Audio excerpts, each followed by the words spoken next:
안녕하세요. 종로극장입니다. 오늘은 한평생 자식들을 위해 살아왔지만 첫째 아들에게 버림받고 남은 인생을 홀로 살아가고자 하는 한어머니의 사연을 들려드리려고 합니다. 나의 하루는 새벽 5시에 시작되었다. 72의 몸으로도 나는 여전히 가족의 아침을 챙기느라 분주했다. 관절염으로 퉁퉁 붓고 휘어진 손가락이 불편했지만 그녀는 묵묵히 아침밥을 준비했다. 젊은 시절부터 식당에서 30년간 주방 일을 하며 얻은 손가락과 허리 통증이 심하고 아팠지만 아들과 며느리, 손녀를 위한 일이라 안 할 수가 없었다. 어머니, 빨래는 제 옷이랑 따로 해주세요. 아침을 먹고 세탁실에서 빨래를 하려고 하는데 뒤에서 며느리의 목소리가 들렸다. 빨래하는 시어머니를 거들지는 못할 망정 옷을 따로 세탁하라니. 나는 시어머니가 아닌 가사도우미 취급받는 것 같아 마음이 언짢았다. 그런데 손녀딸의 말과 행동도 며느리와 똑같이 하고 있었다. 할머니, 오늘 제 치마 다림질 좀 해주세요. 지난번처럼 못입게 만들지 마시고요. 대학생인 손녀 지아도 감사하다는 말은커녕 이 할머니를 가사도우미처럼 대했다. 당연한 일이라는 듯 던져지는 말들이 내 가슴을 아프게 했다. 아들 기우는 소파에 누워 TV를 보며 말했다. 엄마, 오늘 저녁은 뭐예요? 밖에서만 먹었더니 엄마가 해주는 밥이 먹고 싶네요. 나는 냉장고 앞에서 잠시 멈춰섰다. 가족들은 언제부턴가 이 집에서 나를 어머니가 아닌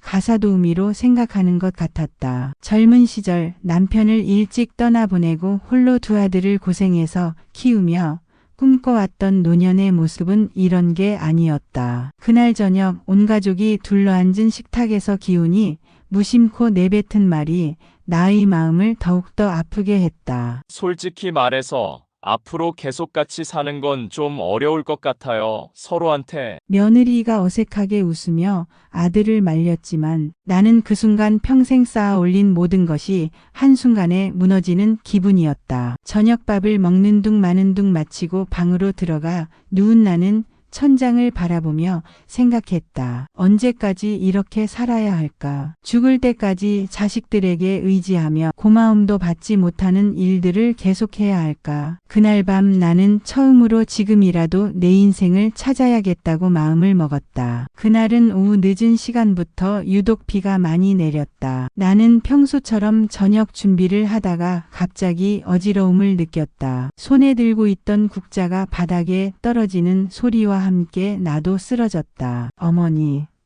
하고 외치며 며느리가 달려왔지만 정신은 점점 더 희미해져 갔다. 119를 부르는 소리, 앰뷸런스 소리만 저 멀리 들릴 뿐 정신을 잃었다. 병원 응급실에서 링거를 맞으며 정신을 차린 나는 천장만 멍하니 바라보았다. 의사는 과로와 스트레스로 인한 일시적 실신이라고 했다. 하지만 나는 알고 있었다. 이건 단순한 과로와 스트레스가 아닌 마음의 상처가 깊어서 몸이 이겨내지 못하고 있다는 걸. 기훈이 뒤늦게 응급실에 나타났다. 하지만 그의 첫마디는 어머니의 상태를 걱정하는 것이 아니었다. 이제 집안일은 어떻게 하죠? 엄마가 아프시면. 나는 아들의 얼굴을 가만히 바라보았다. 어머니의 건강을 걱정하기보다는 며느리의 눈치를 보며 불편함이 드러나고 있었다. 심지어 며느리는 핸드폰으로 가사도우미를 찾아보고 있었다. 당분간은 입원해 계셔야 할 것 같은데 어머니가 입원해 계시면 집안일은 누가 해요? 며느리의 말에 나는 억척이 무너져 내리는 것 같았습니다. 자신이 쓰러진 이유에는 관심조차 없는 아들과 며느리,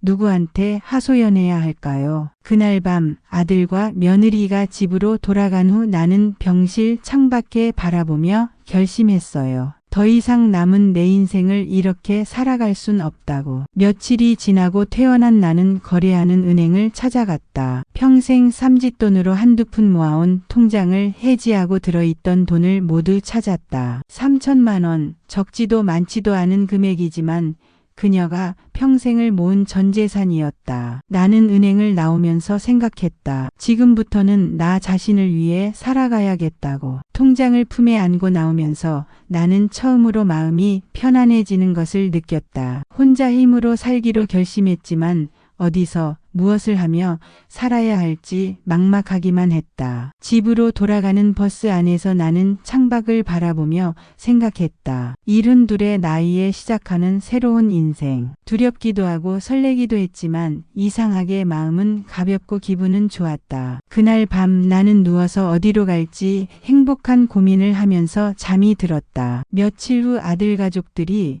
제주도로 여행을 간다고 하면서 함께 가자고 말 한마디 하지 않았다. 한편으론 많이 섭섭했지만 이 기회에 내 인생을 찾아 나도 떠나야겠다고 생각했습니다. 여행을 떠나는 아들 가족들을 배웅한 후 나는 몇 주 전 연락했던 부동산에 전화를 걸어 혹시 오늘이라도 들어갈 수 있는지 물어보았다. 집이 비어 있으니까 아무 때나 들어가 살 수 있다는 대답이 왔다. 월세 50만 원에 보증금 500만 원이라고 하셨죠? 지금 바로 계약하러 가겠습니다. 전화를 끊고 나서야 비로소 실감이 났다. 이제는 정말로 이 집을 떠나는 것이다. 짐을 어느 정도 정리하고 천천히 방안을 둘러보니 만감이 교차했다. 옷까지 몇 벌과 야 그리고 젊은 시절 사진 몇 장, 남편과 둘째 아들 사진만 챙겨서 가방 깊숙한 곳에 넣었다. 마지막으로 나는 아들 내외와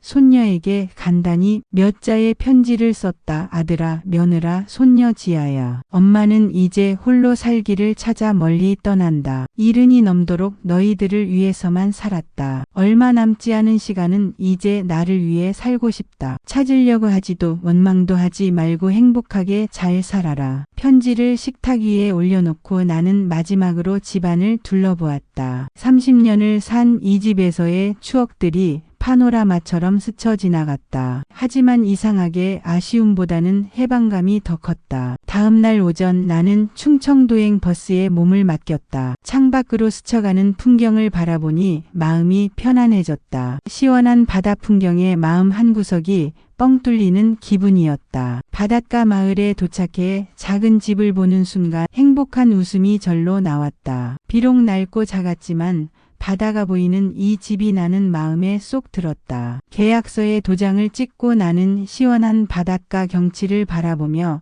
이제 정말로 새로운 인생을 시작하는 것이 실감이 났다. 며칠 후 집을 정리하고 바닷가를 산책하는데 핸드폰이 울렸다. 작은 아들 민호였다. 엄마 큰일 났어요.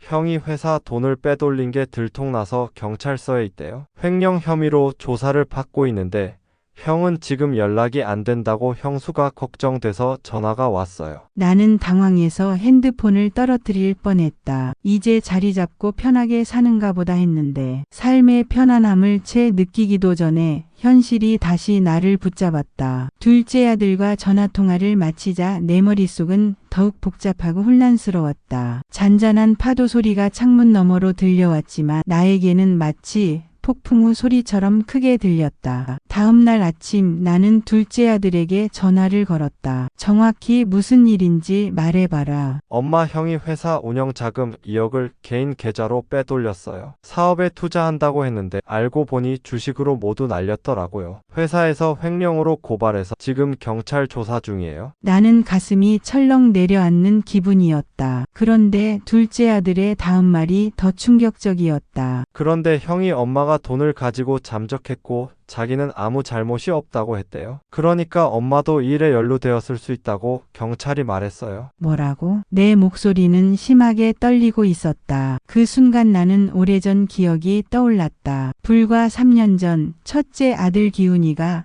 사업자금이 급하다며 돈을 구해달라고 한 적이 있었다. 나는 급하다는 말에 그동안 노후에 사용하려고 모아둔 돈을 준 적이 있었다. 그때도 몇 달만 쓰고 바로 돌려준다고 했는데 지금껏 준다는 말 한마디 없었다. 엄마, 혹시 형이 돈 빌려간 적 있어요? 나는 차마 대답할 수가 없었다. 둘째 아들도 전세집 계약한다고 몇 달만 쓰고 줄 테니 돈을 빌려달라고 한 적이 있었기 때문이다. 그때부터 일이 잘못된 것인 줄 이제야 깨달았다. 오후에 둘째 아들이 보내준 메시지를 봤을 때 나는 내 눈을 의심했다. 어회사 과장 횡령 사건에 고령의 어머니도 연루된 의혹과 70대 여성이 사건 발생 직후 잠적해서 행방이 묘연하다는 뉴스 기사였다. 첫째 아들은 어머니가 돈을 가지고 사라졌다고 진술했고 경찰이 그녀를 참고인으로 수배 중이라는 내용이었다. 나는 너무나 큰 충격에 어떻게 해야 할지 몰랐다. 평생 자식들을 위해 희생해온 자신이